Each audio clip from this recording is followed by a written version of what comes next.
elementary, learn your pledge.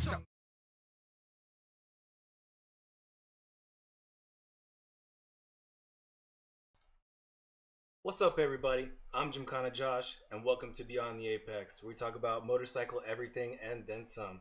Tonight, we're going to be talking to the Powdercoating pros, two fellas who are entrepreneurs, who are deep in the bike game, deep in the everything game, actually, making beautiful products for the people of NYC, New Jersey, and around.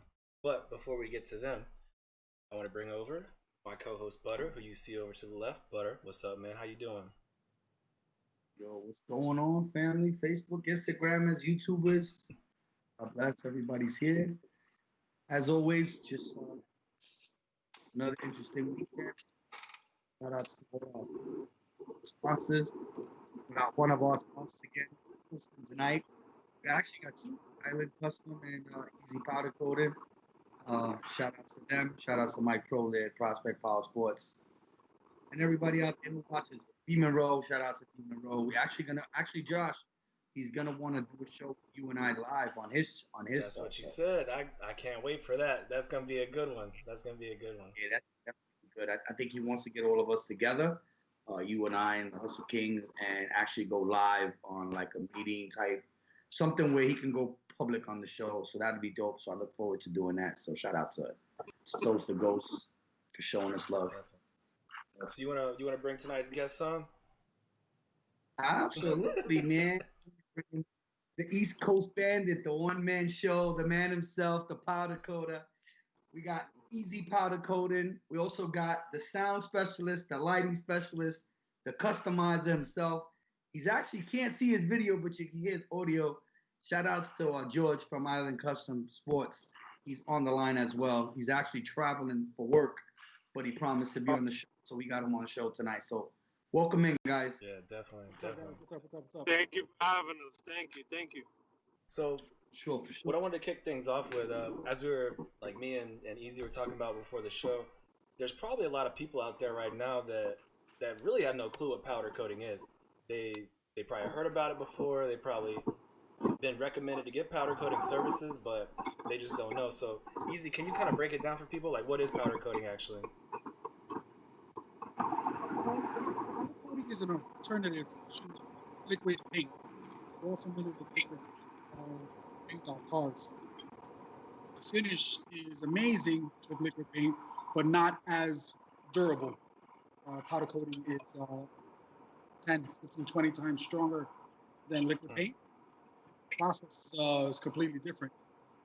Powder coating is an electric static charge, and parts need to chill in an oven. There's a science to it. Back there. There is a minimal science to it. But don't make me sound that smart. It's not that big of a science. But there is a science to it. Right on. Like how? Well, go ahead. I know. So back in the days for us older senior citizen bikers with AARP cards, chroming and what's the other thing? No, there was another. Anodizing. Anodizing was big back in the 90s. Mm-hmm. So, in my experience with Eric, I believe that he's the lighter. There's a difference. Like, we hear George driving in his car. Yeah. George, I'm sorry, guys. Why don't you mute while Easy speaks? Chrome plating and anodized plating is sort of a, like there's a dipping process. You literally dip parts into chemical tanks. There's polishing along the line as far as plating, from nickel to copper and the chrome part. It's a different process. It's not as popular as it used to be because it kind of got outlawed. One of the chemicals kind of got outlawed here on the East Coast. So it's not as popular and it's gotten more expensive because everything has to be shipped to the West Coast. Powder coating sort of came along and if you ask me, it kind of got introduced when, not introduced, it kind of got a little more popular when the show Orange County Choppers came along. and you always saw them building bikes, and they would break down the parts. They would break down the bike, and they'll separate the parts. And they're always talking about, we got to send this out to powder coat, and we got to send this out to paint, and to do the pinstriping on the tanks. Like, they always had their parts separated. And on a couple of shows, they kind of went to the powder coating shop, and they kind of started showing it.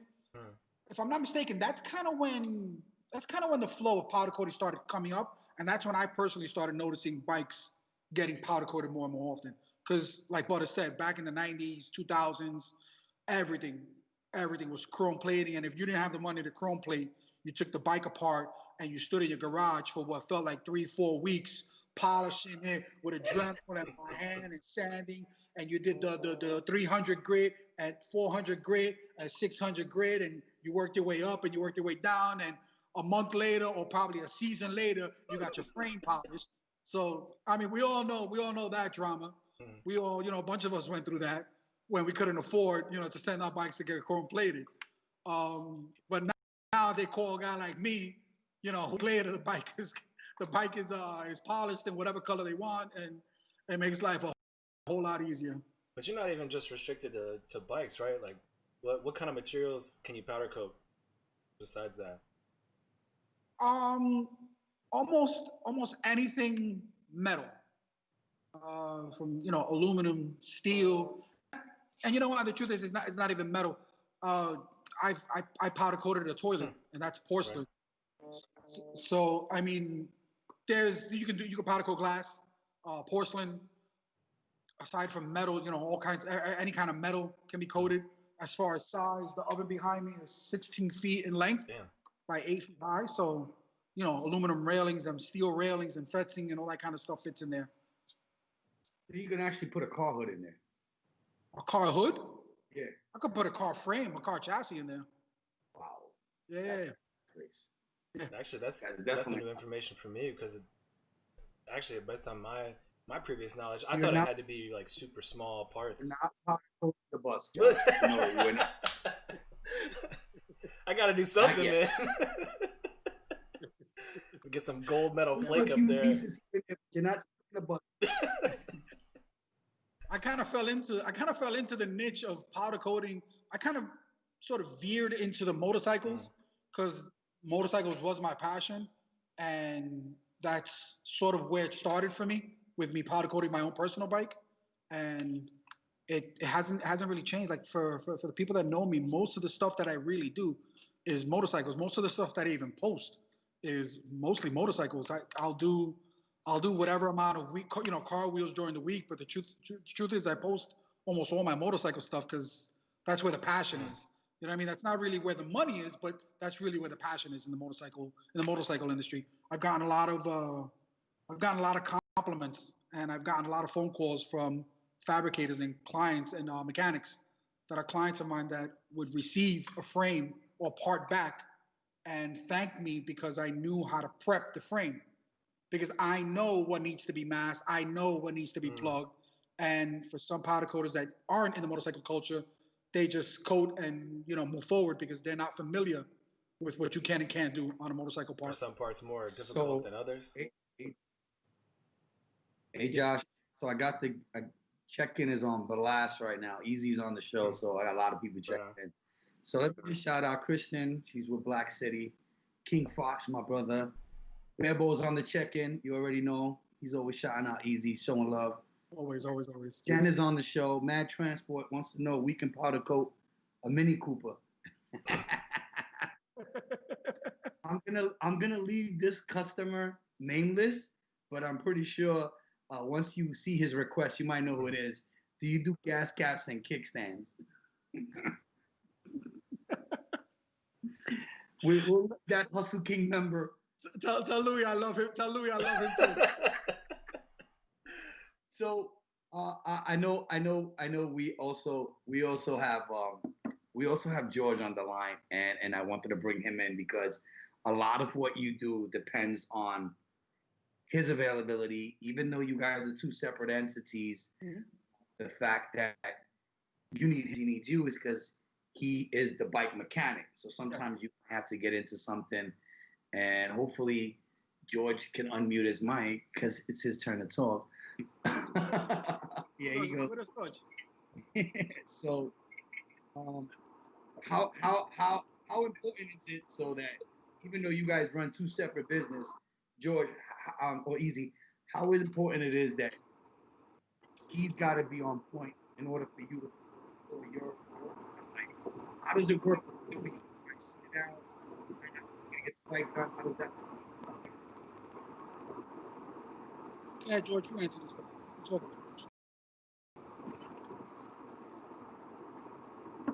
George, you there? George, you alive? I don't know if you guys can hear me, but There I you go. cannot hear you guys. But I couldn't hear the question. Okay, I'll repeat the question. So Yes, I know, please. I know you and Easy are both separate entities, but you guys coexist together because he needs you as much as you need him. So how Correct. do you guys work it out? Like with all your projects, I know you got tons of great projects going on. You're doing fabrication, customization, we're doing speaker systems and all that. How do you guys get together and make it happen? Like it's kind of hard for that. So and I know you guys have been in business together for a while. So explain how the process works for you guys. So it's really based on the customer. You know, when the customer needs it. So what we try to do is we try to negotiate the time with the client. If they give us enough time, we can work together, and sometimes we have to unfortunately put things on hold, to get things done. But we work great together, and the good thing about us is that we can talk to each other about what goes where, what gets painted, what doesn't get.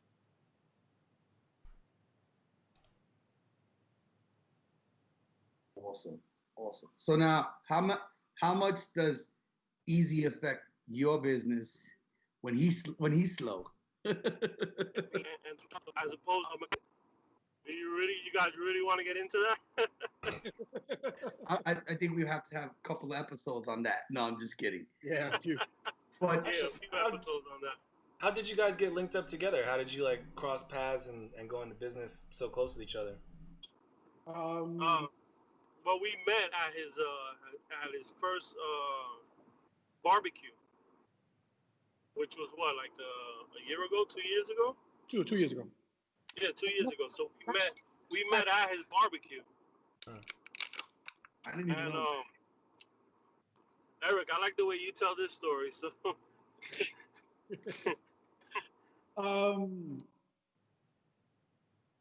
I met George at my barbecue, not this summer, last summer. I was looking at the time. I was looking for someone to rent some space in my shop, and I was also looking for a part-time mechanic. During the course of the barbecue, George had introduced himself to me, and I told him, I was like, listen, I'm not going to remember this conversation. I'm not going to remember. I got a million things going on. I was like, hit me up at the beginning of the week, and you know what I'm saying, and we'll talk. And unfortunately, a good friend of ours passed away a day later, Drew, a friend of almost all of us. Rest in peace, Drew. So some time went by, and he ended up showing up to my shop, and I thought he came. For the mechanic position. So we were talking, and probably 15 minutes into the conversation, kind of the light bulb kind of went off, and I realized, I was like, he's not looking to be my mechanic. You know what I mean? So it was kind of funny, and we kind of took the conversation another route. We were talking about him taking over the space, and I thought he was nuts. Can I curse? I thought he was fucking nuts. He was gonna leave his full-time paying job to come and start a completely new business in my shop. You better go put in your motherfucking self. I looked at him. Yo, wait, dog. You're gonna leave your job and you're just gonna start a fresh, brand new shop. He's like, yeah, that's what I'm gonna do. I was like, you ever had a shop before? He's like, yeah, I had a shop in Brooklyn back in the day. And all right. So you're gonna leave your paying job to come over here and start a business. You're not gonna try to do this part-time and kind of build a clientele. He's like, no. I'm coming in. That's it. Now he doesn't even go home. All right, and the truth is, I wanted to be like, nigga, get out. Get out. You know what I mean? Like, I'm not gonna give the shop to somebody who doesn't have, his clients, doesn't have anything established. But then another part of me is like, you know what? Nobody ever gives that guy a chance. You know what I mean? All of us that start our own small business, it's very rare that somebody actually gives somebody an opportunity, gives somebody a chance, you know what I'm saying, to come up. So I told him, I was like, yo, look, just let's give this 30 days, 60 days, 90 days, let's give it a couple of months. And yo, let's see what happens. If you can get this thing going, great. If you can't, we go our separate ways, and it is what it is. But according to inside source, that one of y'all sleep, Cupid hit you. She said Cupid hit them. Shout out to. Well, I mean, George and I have a lot of things in common. We are very, very similar in a lot of ways. You can ask my wife and his wife. They got y'all pictures posted up at Noches, right? Y'all like the same restaurant. Yes. They get mad every time we go out. We go to the same restaurant because, when you like the food, what is there to talk about, right? I want steak. Go to the place where we eat steak. So they get mad because we always go to the same place, right? But I mean, listen, like I said, this was a year and 2 years, a year and a half. I don't even know how long it's been. It feels like it's been 20 years already. But it's worked. So I enough for Easy. I want to pick George's brain. No offense, Easy, but no, please. I've been talking too much. I met George. He actually, somebody reached out to him. I'm not gonna put no names out there, but I want to just show the work that George does. So a mutual friend of ours comes with this stereo system that's completely botched, all fucked up, and George takes this thing apart. So it looks like someone, because this was the first time I ever met George, and I'm like into his work. So somebody looked like they took the same wire and then spliced it 8 different ways to connect like old high power stereo system. Bro, 8 different ways is being nice. Yeah. And the mutual friend, we would go out a lot, and I would, he was constantly like working on his music, and I'm like, what's going on? He's like, oh, this blue. So he finally takes it to Island Custom Sports, and George is like, I don't know who did this shit, Stevie Wonder, like half the shit was fried, and I was like, wow, this is a problem. And George is like, nah, everything is fixable. When I came back several days later, it was like a whole revamping. It had like, how can I say? It went from like drug addict track veins to like tree veins. Like these fucking 8 gauge fucking cables, like really nicely done, cleaned up. I mean, it was a whole different problem. And it was simple because George was like, yeah, anybody can do this. But the fact that the person who actually originally installed it half-assed it caused the customer a lot of money. And it's unfortunate because the customer never really did the whole job. But I called the person out on it, and I was like, you know what? I think they deserve a little shout out because I see the garbage that was in there prior to me even knowing George, ever doing business with George, and then watching what George did to it. It went from like a steak from the fucking C-Town to Peterloo, and that's a big difference. And when you see someone's work like that, it actually tells you how good the person is. So I definitely commend. I've seen his craftsmanship, his attention to detail. Can you explain to me why do people half-ass work like that? You know what it is? It all comes down to the money. How fast can you get this customer's money? And when I take a job in, I tell them, listen, if you're in a rush, I'm sorry, I'm not the guy for you. If you get a system done in one day, the problems that come with that fast work, the customer's always gonna come back. He's always gonna have a problem. You can't what is that you say that you can't conquer Rome in one day? It makes no sense, Rome wasn't built in a day, but we know you. Yeah, Rome. Yeah, I was trying to be funny, so.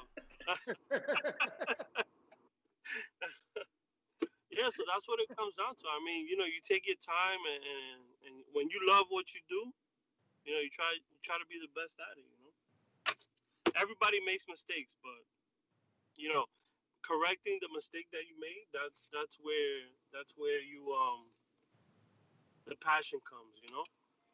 Actually, Yeah, definitely. that's a really great mentality that not a lot of people have for sure. And actually, Easy, I don't know if you remember, but I actually had a couple wheels done by you about a year ago. I was real happy with that, and I can tell you guys definitely took a lot of time. Actually, you were hitting me up on the phone telling me how much of a pain my wheels were, but you stuck with it. You got those tires mounted for me, and I was really, really happy with the product I got back from you guys, for real. Yeah, no, I mean it's hard to it's hard to compete with some. You know, there are a lot of shops out there that have that 24 hours, 48-hour turnaround. Like a lot of rim repair shops have that 24-hour turnaround time, and like George said, a lot of people are looking for they're looking for that quick buck, or they're looking for the job to be done as soon as possible, which I kind of get from the customer's perspective, especially when we're talking about car wheels or even bikes. Like nobody wants to be without their bike or their car for more than they have to. So if you have a shop that tells you your car is going to be done in 24 hours, and you call me and I tell your bike, your bike's going to be done in 3 or 4 days, most of the time you're going to go to the guy that that's going to get it done for you 24 hours, because you don't want to be without your car. Nobody wants to take the train. Nobody wants to take the bus. And I get that. But when you skip the important parts, or when you miss the important parts of the process to get something done properly, it's just you end up paying in the long run. I've gotten wheels at my shop from other powder coaters or other rim repair shops, where I, just by looking at them, I know the wheel wasn't chemically stripped. Right. And chemical stripping a wheel is you literally put it in an acid, and it strips off all the paint, all the coating, all the anything that's on it, and it gets it down to bare metal. I personally know there are shops that just sort of sandblast lightly whatever coating is on there, just to kind of give it an etch and just coat on top of it. So when you receive the wheel, it looks amazing. But after 3 months, 6 months, when the powder coating starts to fail, and you realize you just lost $500, and then you call me and I'm charging you another $500 to fix them, you're going to be pissed off. But the problem is you already lost that first $500 that you threw away at the first shop. So, every time I've ever decided to spend any kind of real money, I kind of look up what I'm going to do. If I had no clue what powder coating was, and powder coating was the new fad, and I wanted it done, I'm going to call a couple of people. I'm going to call a couple of shops and find out what it costs to get a set of wheels done. That's a smart move. Yeah. You know what I mean? If one guy is telling me, $200-$300, and another shop is telling me $500-$600, and another shop is telling me $500-$600, you know what I mean? You kind of get an idea as to what the correct price is or should be. So when you actually go to your powder coater and he tells you, yeah, I'll do it for $1,000, you're looking at me, okay, you're out of your mind, because you kind of have an idea as to what you're doing.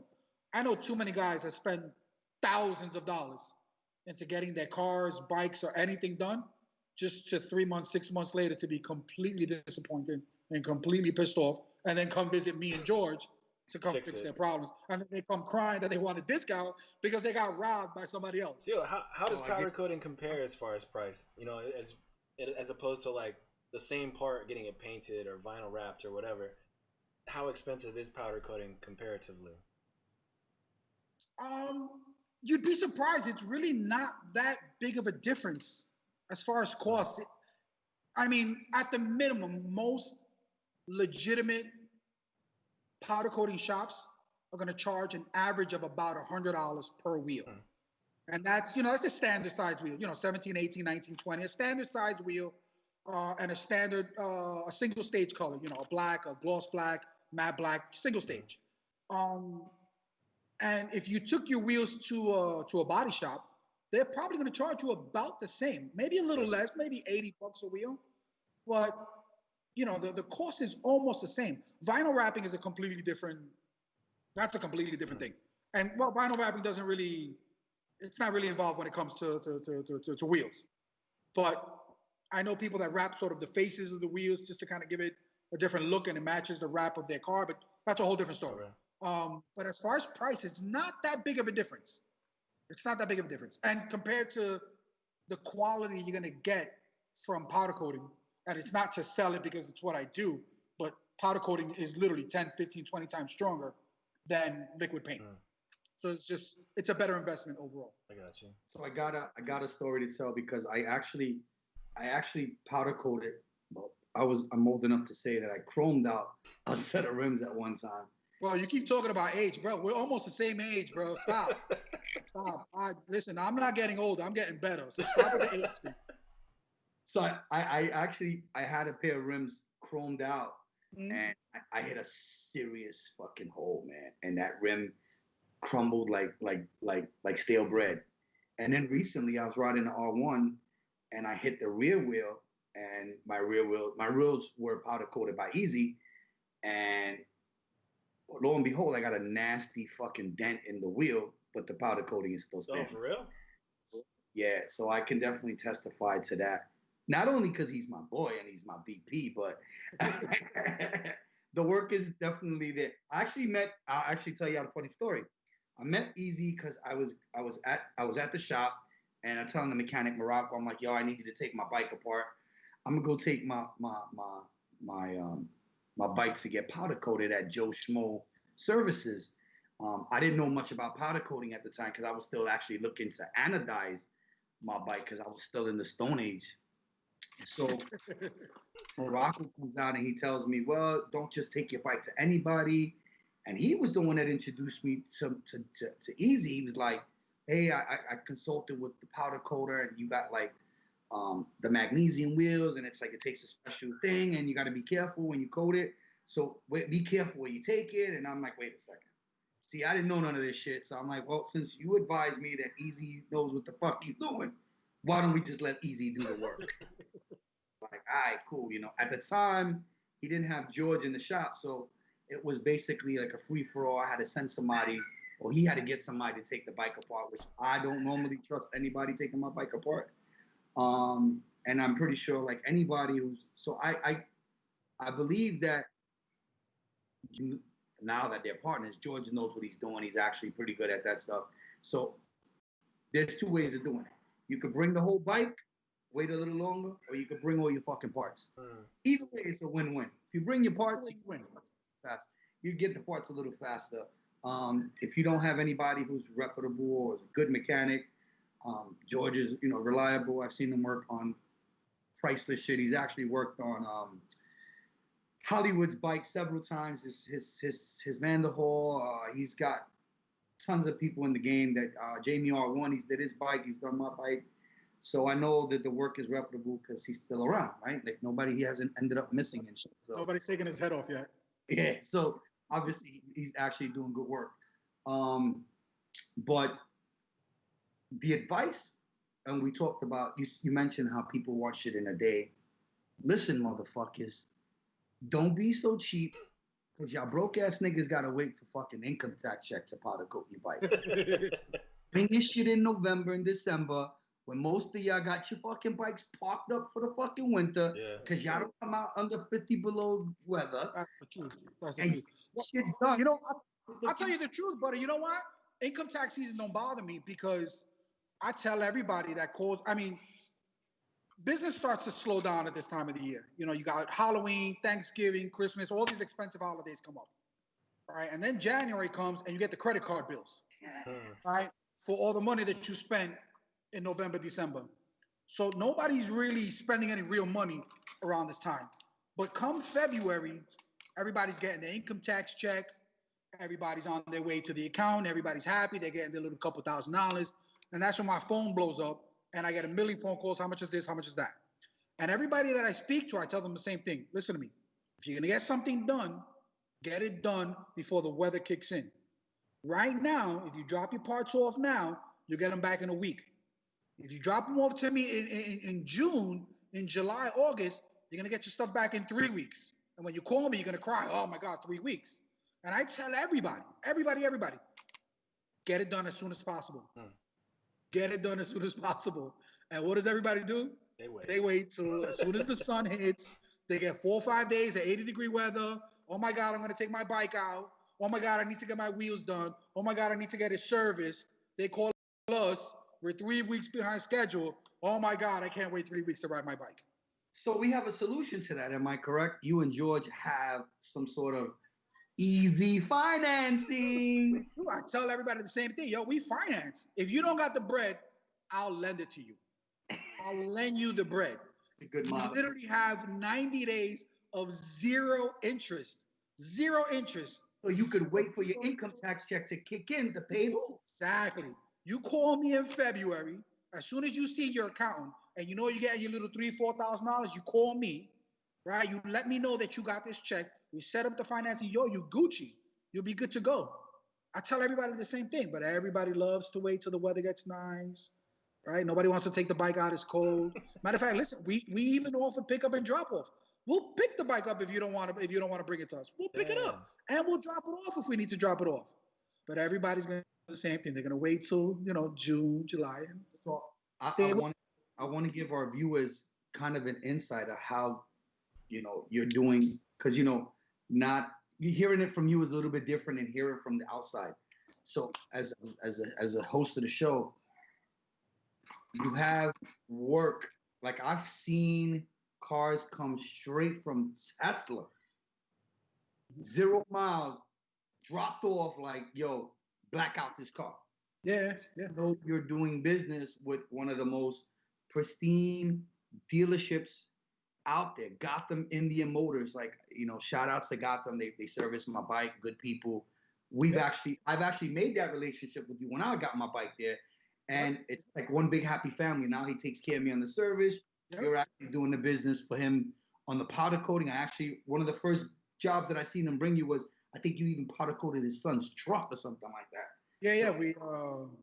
We did his son's truck. We installed some aftermarket steel bumpers for him.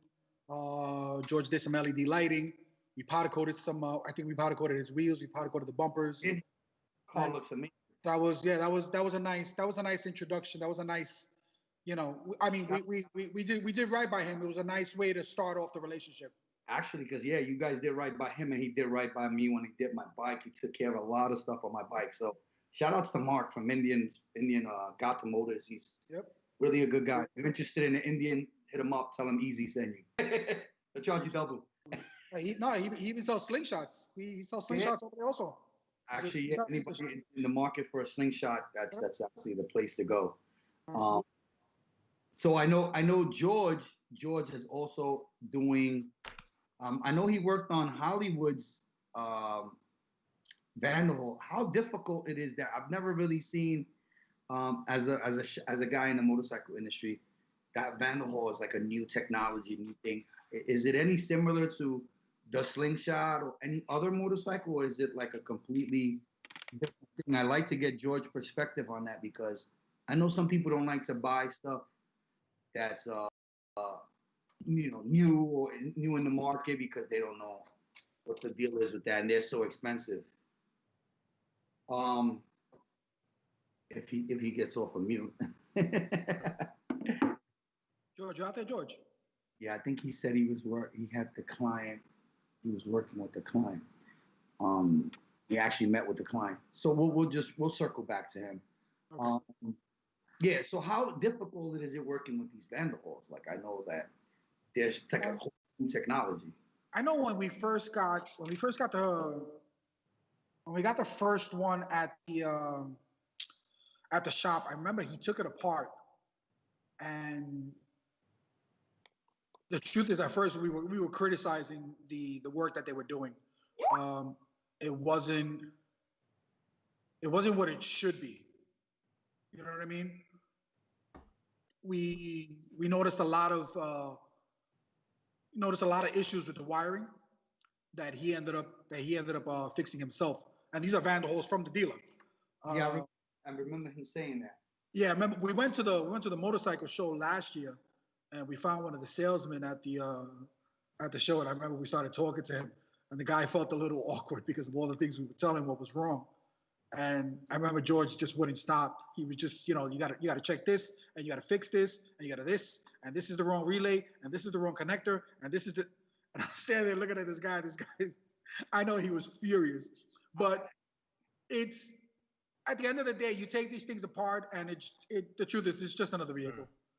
It's just another vehicle. I mean, I've seen George take these things apart, with his eyes closed. He takes apart the slingshots with his eyes closed, and like it doesn't stress him. I mean, we had an account now with a Rolls Royce shop, and we've gotten 2020, 2021 Rolls where we're doing the headliners, the Starlights, and I see him in there with his impact gun, and he's taking stuff apart. And I'm looking at him, I was like, yo, bro, it's like on a car, bro, take it easy. $30,000-$40,000 little slingshot.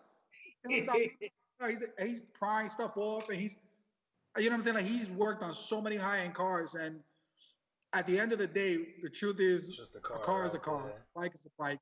When you take them apart, they're kind of all the same. I remember Hollywood talking about the Vanderhall when he was on the show as well.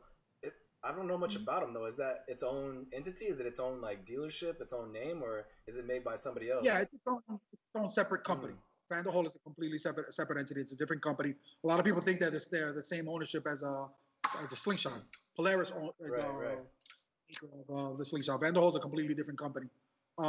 They are really cool. They have that little James Bond European kind of look to them, which sets them apart from the Slingshot. But the truth is, they're not big boy friendly. They're not for me and Butter. They're definitely not big boy friendly. Those are for you 180, 190 pound guys. But they are very cool. They got that European James Bond kind of feel to them. They are really cool. Is there a lot of like aftermarket support for them, or you got to do mostly custom stuff to them? Well, aftermarket in what aspect? As far as upgrades like suspension, tuning, anything like that? I haven't really heard much about them, so. Not really. They are still relatively new. But I mean, a lot of these car guys, they will find the parts that work. You know what I mean? I know one of the guys. He put a supercharger in his slingshot. I don't know if you ever driven a slingshot, just stock. They're kind of all over the place. You got to know how to drive when you drive a slingshot. You put a supercharger in that thing, you better know how to drive. Yeah, definitely. You better know how to drive. It's not four wheels touching the ground. Oh no, those things skid out just like I said, just stock. They, that rear end is fishtailing all over the place. So you put a supercharger on that thing. I mean, it's gonna be fun, but you better know how to drive. Right on. Yeah, I think they're cool. I've only driven a slingshot one time, but like I said, I don't really hear much about this Vanderhall, and I've actually never seen one in person, but I'm really interested to get my hands on one sometime. No, they are very cool. They, like I said, they have that James Bond, very European, very luxurious look, as opposed to the Slingshot has that more Italian supercar, race car. I can see that. Yeah. I saw one, actually, Three Wheel J. I don't know if you guys know Three Wheel J. Huge guy in the motorcycle community. He actually has one where he sealed the passenger side over it, so it's only like a one-seater. Yeah, he had that. It's like that. That Cobra, the Ford Cobra cover. It's like a tonneau cover. Where it kind of makes it look like it's just one seat. It's kind of bug. Actually, that's kind of cool. I mean, it's an aftermarket cover, but it is very cool. Definitely get a different look. Idea of you bringing home a set of buttons in that shit. I didn't hear that. Sorry. I said, there goes the idea of you bringing home a set of buns if you're driving that one. Yeah, definitely not. Definitely not. Definitely Speaking not. of set of buns, I've seen a lot of awesome events held at your shop, Easy. And what inspires you to do that? I know, obviously, to get business, to get people out there, but actually, it's kind of a two-part question. One, why did you end up actually starting to host barbecues and do these things at your shop? And two, what's coming up next? I know it's wintertime. There might not be a whole lot going on, but I'm ready for the next event. You and me both. It's just part of the culture. You know what I mean? Like the bikini bike washes are just part of the bike culture. You know what I mean? If you don't know anything about riding bikes, who doesn't want to go to an event where there's girls half naked washing bikes? Forget about cars, bikes, girls washing bikes half naked. You're there. Free food, free drinks, you're there. It was definitely a way to promote the business. And just the camaraderie of getting everybody together and sort of marketing and trying to move the business. When I had started, I reached out to a bunch of people, right? a bunch of big hitters in this culture here on the East Coast. When I started talking about the event, I was concerned. I was concerned, thinking, oh, this 25 of my friends are going to be here. Nobody showed up. You know what I mean? Then, you started reaching out to a couple of the guys, and I'm like, all right, sounds like I'm going to have like 50, 60, 70 people here. And then time keeps going by, and everybody's reaching out, and, everybody's posting and reposting. By the time I knew it, I was like, all right, yo, listen, there's going to be at least 150, 200 bikes at the event. I was like, we got to step up, the food and the drinks. Man, my first barbecue, I want to say there was probably 300 bikes, slingshots, I mean, it was dope. It was dope. The entertainment wasn't what it should have been. We definitely learned our lesson. Thanks to Gio. We definitely learned our lesson as far as the entertainment is concerned. But it was an enormous success. I mean, everybody showed so much love and support. From Dennis from Freedom Blocks got involved. Izzy from Freedom Blocks got involved. Hollywood got involved. Hollywood came in on a fucking parade float, like yeah. down on one. Like you saw him turning the corner with like 30, 40 bikes on one, and he's on one wheel. You heard him turning the corner. You didn't see him. You heard him turning the corner. It was amazing. It was an amazing event, and obviously doing another one the following year was a no-brainer. With this whole COVID thing, it kind of screwed up the date. We were planning on doing it in June, and it got pushed all the way to August, and we had to postpone it because it rained one night. It was crazy, and I thought that barbecue was going to be horrendous, and that one turned out just as good. At least 350, 400 bikes showed up. I saw Instagram stories. I saw pictures and everything amazing. From it. It looked just fine. It was amazing. The crazy thing is that the plan for the barbecue, obviously, Hustle King supports this event big time. Easy's our VP. 100%. The event was supposed to happen in June to commemorate the anniversary of passing away, and of course, with COVID and the weather and shit like that changed. But I think it's safe to say, Easy, we try to keep the same date and honor Andrew on the same day. Not that we can have multiple barbecues, but I think that would be good. Yeah, no, absolutely. I mean, the plan was for it to be the first year was the Easy Powdercoating barbecue.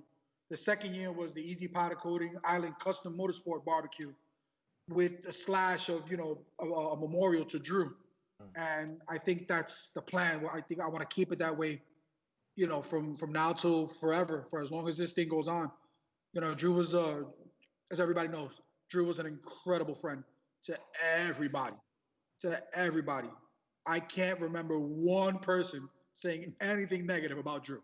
Not one person. He worked on your bike till like 5 a.m, the day of the first barbecue. Yeah. I mean, he was in my barbecues on a Sunday, and he was in my shop on a Saturday.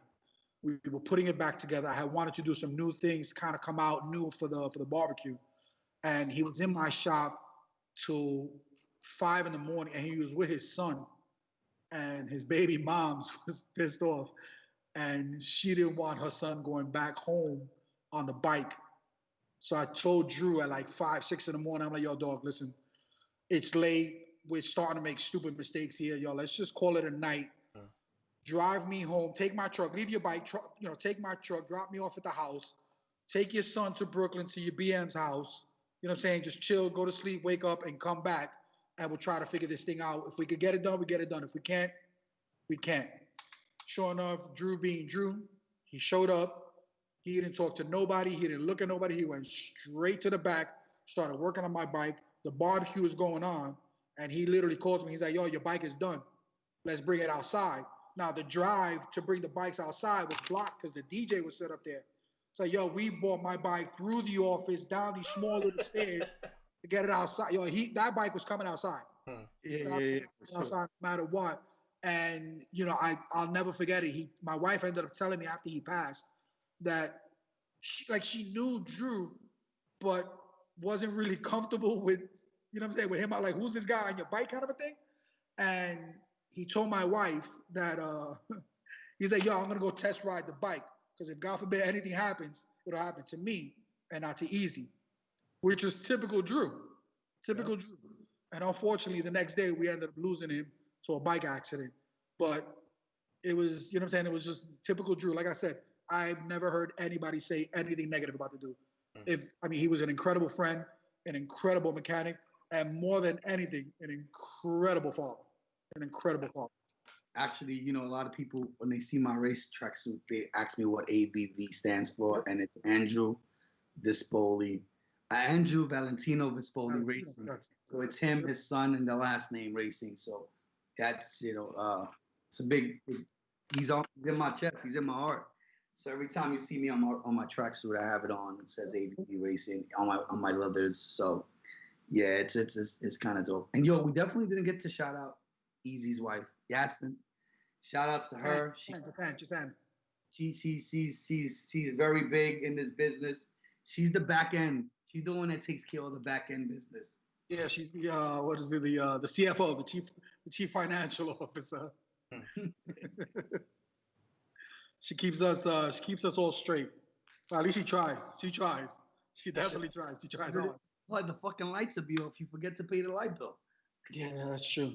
Easy. How many people do you have working there with you? I know we've been talking with you. We've been talking to George a little bit, but do you have anybody else actually there in the shop helping out, or part time, full time, anything like that? I have one employee that works for me, Alex, and George has his mechanic, Flaco. Flaco's one of the baddest mechanics in the world. I mean, I've yet that guy, like, you give that guy any problem and he'll solve it. I've yet to see that guy be stumped on a situation. The truth is, we've been looking for another motorcycle mechanic. We've been looking for an audio guy, but trying to find somebody reliable or trying to find somebody that actually wants to work and not be on their phone all day is next to impossible. Hey, anybody out there that's watching this hungry? Yeah, so if anybody out there who's watching this, they're motorcycle mechanics, reach out to my man George from Island Custom Motorsport. If you know anything about remote starts and alarms and installing systems, reach out to my man George. He's got a job for you. Actually, I don't think we even mentioned I see it. we got George back on the line. Oh, okay. I remember being in the shop one day. George, are you there? Yeah, I'm here. I remember being in the shop one day, and this dude, old guy, came in, and he had like an old car, and he's like, "Yeah, man, George has been fixing my car for like many years," and I'm like, "Shit, damn, it's been that long." George don't look that old, if you notice. and I said, and I'm looking at him, I'm like, "How fucking long can George be doing this?" And he's like, "Yeah, I don't know where he met George at. I was an older man, but whatever."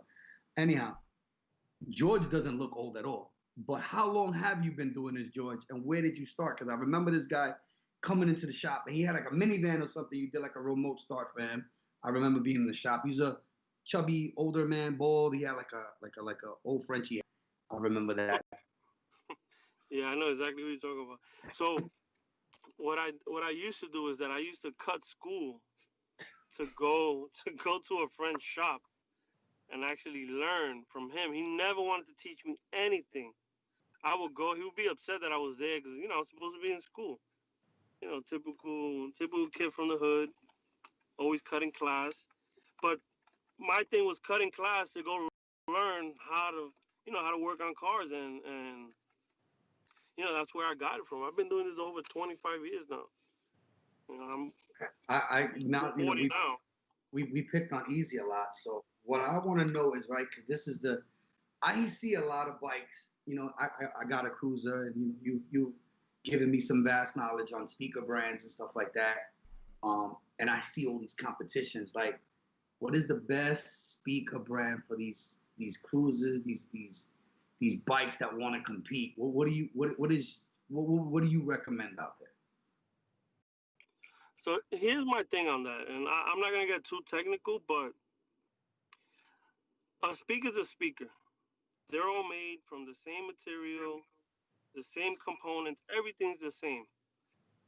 The mistake that people make is that they get the They get the right speaker and the wrong amp, or the right amp and the wrong speaker. They don't match them up. You know, if you have a 200 watt speaker, well, get yourself a 200 watt amp. You know, some people get a 200 watt speaker and they want to put a 2,000 watt amp, thinking that it's gonna sound louder. You know, and that's not the way it works. Gotcha. Okay, that makes tons of sense. Now, what do you tell a customer that, for instance, brings in a botched job comes up, you know? It's an extra 25% on top of whatever the original bill was. I mean, how difficult it is. I mean, because I know sometimes you have people that do pride in their own work, and I know sometimes you might have to insult the customer and not realize you're insulting him because he was the one that wired the shit. But how hard is it, like when you tell a customer, yo, whoever did this shit, he's doing, and then it's that like, was me, man. That was it me. was him. I mean, I try not to make that mistake anymore because I used to. Yeah, customers come in, they go to YouTube school, so. Yeah. Who the hell did the job? And the customer said, me? I did it. Oh, sorry. So.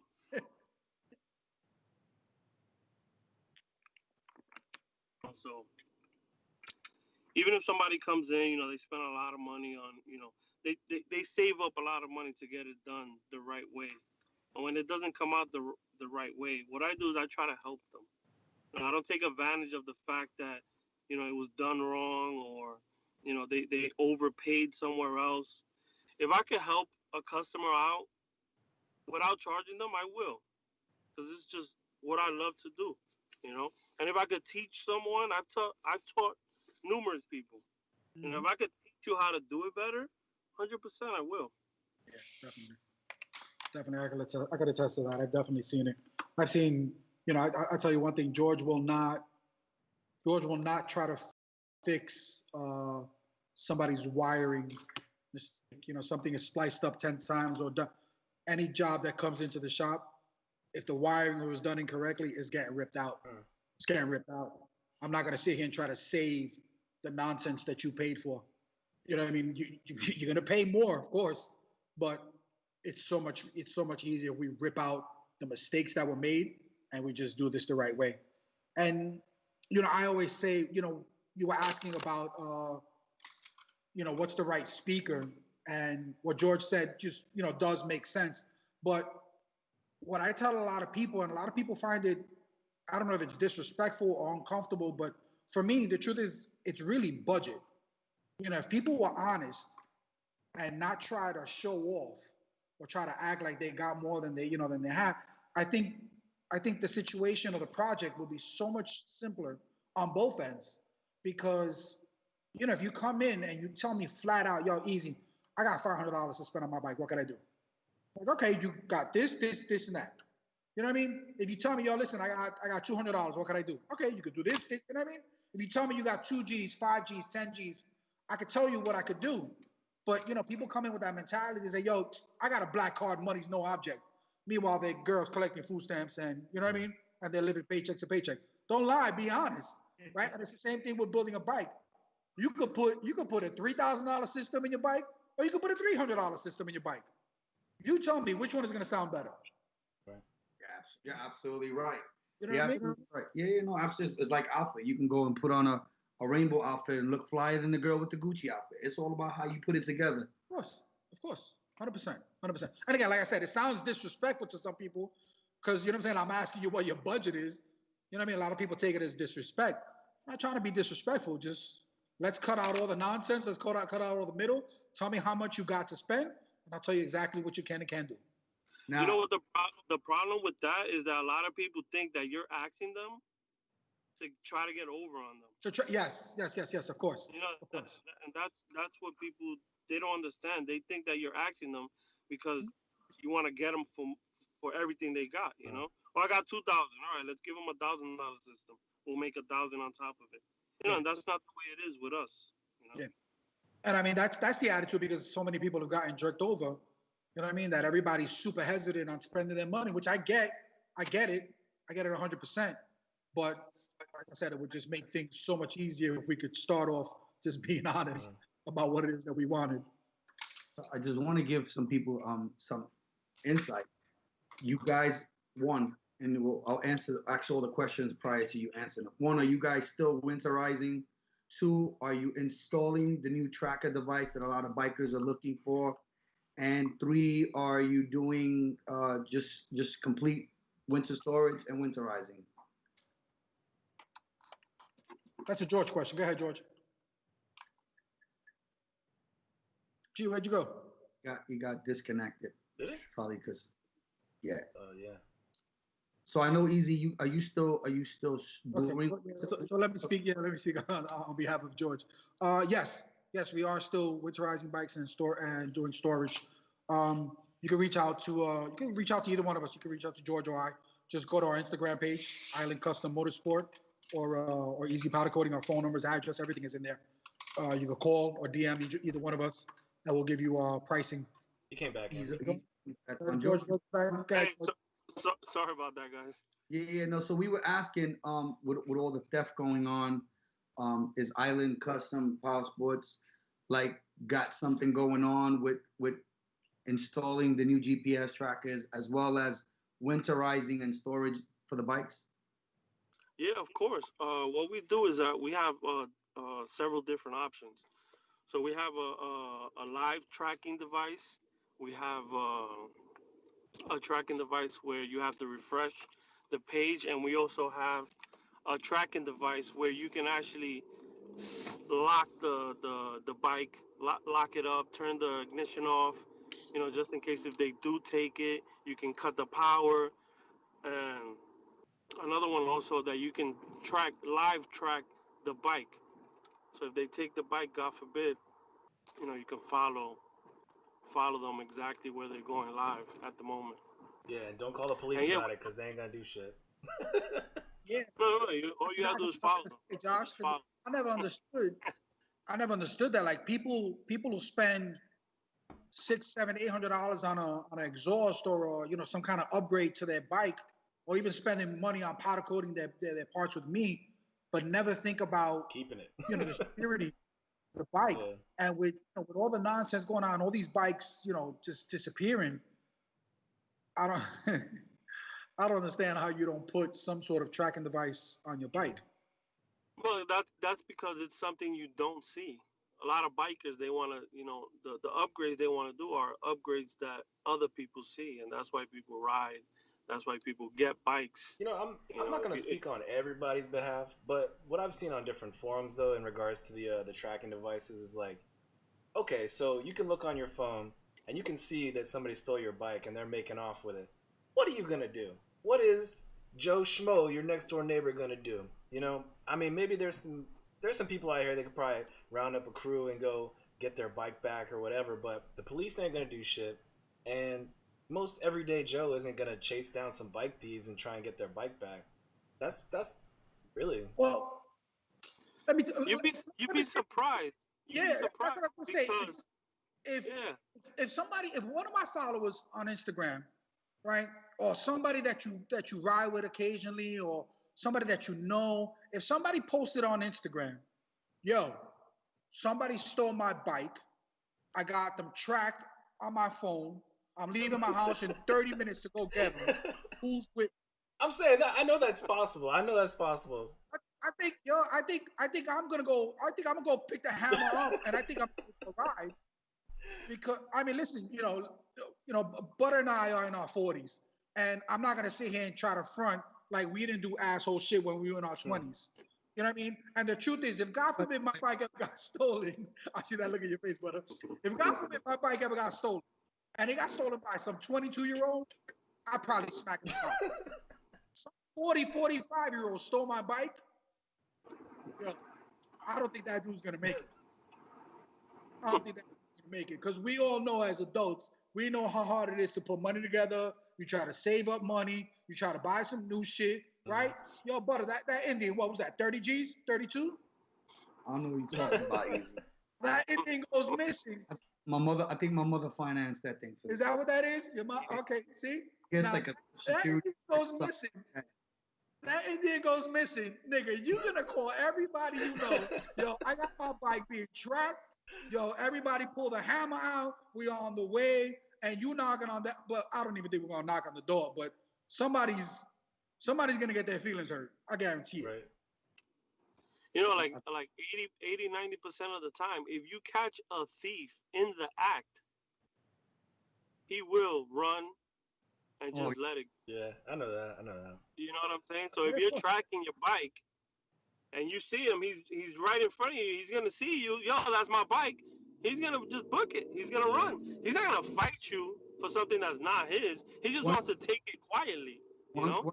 One thing I learned going up north a lot and having a lot of bros up north, killers is killers and thieves are thieves. I ain't really met too many thieves that are killers. You feel me? Exactly. Stick up niggas is different. Stick up nigga put a hole in you. Yeah, stick up niggas are there. Absolutely. But thief, I know a lot of thieves, and them niggas ain't got the heart like that. You feel me? But this stick up different. A stick up nigga gonna stick you the fuck up. He gonna put the gun in your mouth. But a thief, a sticky finger motherfucker, he don't got the heart of a lion. He definitely don't. So I see where you coming, like when you say like you catch him in the act. He, you know, that's his thing. His thing is to steal other people's property when they're not looking. Yeah. A real nigga gonna steal that shit while it's still on your fucking. He's gonna take it from you. He's gonna run up on you. He's gonna take it from you. He's gonna take the keys from you, and you're gonna sit there and you're gonna watch him right away. It hurts even more. It hurts even more. Well, listen. Oh yeah, that's gonna hurt even more. George, are there any, you know, for the viewers out there, because I see there's a lot of people in the group chat, and shout outs to everybody who chimed in on the text message, showing easy love. And by the way, Brooklyn Darling just subscribed to the channel. Thank you, Brooklyn Darling. She's on my list of teaching to ride. So I definitely shout out to her. She's showing a lot of support. She's definitely in the circuit now. She's been going to shows and events and meeting parties. So shout outs to Brooklyn. What I was saying is, George, are there any specials right now for sports bike that you can say, hey, for this much money, we can add a tracker to your bike. Come see me. Season is, you know, it's a slow season. These are specials. You guys have any specials you guys want to throw out there, put out there so that these customers could come running? Yeah, right now, if you bring your bike for storage, what we do is when you come pick up your bike, we will service your bike for free. Right. Okay. Now, in terms of the tracking devices, are there any specials with that? Yeah, if you get a tracking device, we'll throw an alarm for free. And if the bike gets stolen, they'll be the first ones to come help you track these motherfuckers down. Exactly. So right now, the special is if you install a tracking device, usually the alarm is separate because it's two separate items. Mm-hmm. But right now, I'm throwing in the alarm for free. Nice and easy. What are you doing now? If the weather's a little, you know, bringing everybody. And are you doing any powder coating specials that we could put out there? I have two different specials. I have for all my boys out there on the four wheelers. I got a $1,500 special for all the major components of a four wheeler. You get to pick two different colors. I know that's very vague and it's kind of hard to get into the details because it's a lot. But just shoot me a call or shoot me a DM, and I'll give you the specifics. $1,500. Most of the major components, you know, frame, swing arm, A-arms, wheels, those are the major components. $1,500, two different colors.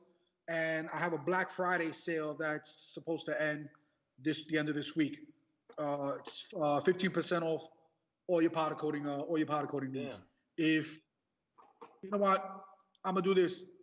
If you mention the show, you mentioned the Beyond the Apex show, I'll do a 20% discount, not to the end of this week, but to the end of next week. But you got to mention the show. Hell yeah. Mention the show. And subscribe. Yeah. And subscribe to the show. Exactly. And you better follow all of us. You better follow Butter, Josh, me, George, because I'm checking these things. Yeah, I did a raffle a while back, and the part of the raffle was that you had to follow and subscribe. You had to be, you know what I'm saying? You had to follow me. And somebody got mad because I booted them off of the raffle because they weren't following me. And they saw that their name wasn't on one of the tickets and they DM'd me. Be like, yo, I did the thing that you wanted me to do, and I didn't see my name on the ticket. I was like, yo, are you following my page? So he's like, nah, I don't think so. Well, then learn how to read the rules, and you'll find out why you're not a part of the raffle. Right. See? It's show easy love, to man. track Show love. too. Matter of fact, I don't know if obviously Easy George. This is the first time we've had you on the show, but Butter, I don't know if you noticed up at the top left or top right of the screen, we actually have all the most recent subscribers pop up. So as people come in, they actually show up on the screen. It does a little song and dance for people that subscribe. So yeah, get your name on the screen. We're tracking you, so subscribe and get a discount at Easy. So, yo, it doesn't cost nothing to show love. Right. It doesn't cost nothing to show love and support. Yo, that little like button on the Instagram, yo, just liking somebody's page is just show support, show love. You like what you see, repost it. The thing is, so I know anybody who follows us on social media knows that April 3rd is our autism event, and I can safely say that Easy is going to be raffling off Powdercoating. Nice. Always, my man, as always. Yeah, so definitely if you're gonna come out April 3rd, we're gonna have autism awareness run. We're gonna have multiple stuff for raffles. Again, Easy as always has donated a Powdercoating, so the details will be closer to the event. But if you want to get involved, hit up Easy, hit up Island, hit me up, whatever. If you want to get involved, we're looking for sponsors. Definitely, that would be a great look for your club, for your team. Everybody's gonna be out there, so that's definitely dope. So I want to thank you guys for being on the show, George. Thank you for taking the time out for you're driving to meet a customer. You're out there doing business. Jumped on the jack with us, man. I appreciate that. Nothing but love.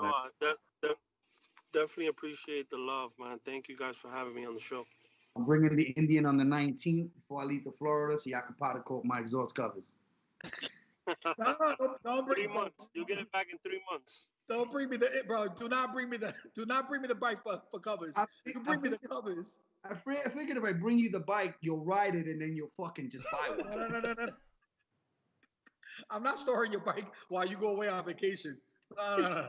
Nah, I'm bringing the exhaust covers. I got the bike could be at the shop getting some work done. So yeah. So before we start winding down the show and get out of here, I'm gonna go around the room and at least just make sure anybody that's got some shout outs or final parting words to get it out there to the people at home. Easy shout out to the people at home. Let people know. Actually, we didn't even say. Let people know where you're at. How to get in touch with you. I know I got your Instagram on the screen, but let people know how to get in touch with you and talk to your people. Well, everything is on my Instagram page. Everything you need to know about me, addresses, phone numbers, everything is on my Instagram page. It's Easy Powdercoating, EAZY Powdercoating. Very simple to find. If you have any questions at all, I'm very simple to get in touch with. I'm up at all hours of the night. It's 9 o'clock at night. And as you guys see, I'm still in the shop working. So I'm up late. So call, DM, text, everything. And a little shout out to all my fans, to all my followers, to all my friends. I appreciate every single one of you guys. I love you for standing by me all this time. I appreciate the support. I truly do. Thanks, man. Hey, George, what you got, man? You still there? George disappearing. What happened to George? He's on. Actually, he's on. I think he's on the LIE or the Southern State. So. Oh, yeah. Flex on the Southern State, cause that should be. Let me give a little separate shout out. Let me give a little separate shout out to my wife, because I know she really, really wanted to listen, and I know she's listening. And I want to give a little shout out to my wife, Jasan, and a little shout out to George's wife, Jenny, who I believe they're still working. They work together right now. They're working. But they're on the text message, so. They're on the text message, see? Yeah. She hit me up earlier. Yo, you didn't tell me you were gonna be on the show. I was like, yo, you're in the group chat. Don't act like you didn't see it. Stop acting like you didn't know. Don't be surprised. You knew. So Justin actually is gonna reach out. I'm gonna tell Justin to reach out to you tonight. He's got some powder coat. He might want to. He's actually one of our best subscribers to the show and an avid fan of the show. Really great guy. So definitely, if you can take care of Justin, he's a really good guy. Justin that you talk to. So Justin, actually, easy to talk to him. Justin's the one that set up everything for tonight. Oh, okay. Perfect. Yeah. Yeah, definitely. Tell him to call me. I'll definitely take care of my man, Justin. Absolutely. Awesome. All right, man. So I know we lost George, but I'm pretty sure he has a lot You want to give out his Instagram, easy? Yeah, George's Instagram is Island Custom Motorsport. I believe there's an underscore in between Island and Motorsport. It's Island underscore Motorsport, I believe. It's Or on the Island screen, Custom actually. Motorsport. People at home can see it. Yeah, there's two underscores in there somewhere. But yeah, follow George. All his information is on there. Address, phone numbers, everything is on there. Call, text, DM, however you want to get in touch with us, you can. We're not hard to find. So, Butter, what you got, man? What's going on this week? What's coming up? This week, I don't know. It's a quiet week. I know. It's gonna be cold this week. I know that. What's gonna be big in the making is, so for those of you that don't know, Mike Spolit, who was a really dear friend of mine and sponsor the show, he is actually coming out with biker brawls. So if you're not in tune to what's going on, he's actually gonna be having a charity event. All of us guys are always linked to charity and stuff. So he's actually doing a charity event where the premise is for you, if you're a real biker, to ride into his town, not 50 deep, just one or two guys. There's a way of doing it. You can reach out to him and give you the full details. But he wants you to ride into his town. You're going to be paired up with a biker from a different organization. It's all love. Everybody will be paired in how we support each other. You know what I mean? So there'll be clubs matched up by their friendships and admiration for each other. It's going to be charitable. You're going to go 3 rounds, 2-minute boxing match. Proceeds are going to go, I think he's going to do St. Jude's. He has a really close thing with St. Jude's. I think it's a really great idea. It's a good way for us bikers to gain some sort of positive recognition with all the stuff that's going on. People putting us in the wrong light and shit like that. A lot of people don't realize that we as bikers do a lot of fucking charity. And I think it's a really great idea. Hustle King is involved. I think we're going to be matched up against a member of Mobbing Kings. So it's going to be Hustle Kings versus a Mobbing King member. We haven't really got fully on the details, but we've agreed to participate in the event to support. Win or lose, we just want to participate and show Mike our gratitude and love and be a part of what he's got dreamt up. I think it's going to be a really cool idea. And I think once people get into it, they're gonna want to get in. Some people who might not think it's cool or it might not work out for them. I think it's gonna take a trend. I think it's gonna be cool, especially for the cause that it's going for. That would be cool, actually. Yeah, of course. That's dope. I didn't know about that. Well, all right. With that, I want to say to all the people at home, thank you for joining in. We really appreciate it. We do this thing every Tuesday, 8 p.m. Eastern Standard Time. Me, Butter, whatever guests we have on, we talk motorcycle everything and then some. So subscribe to the channel, check us out, check out Easy, check out George on Instagram, subscribe to the channel like I said, and as I always say, leave this world better than you found it. Peace.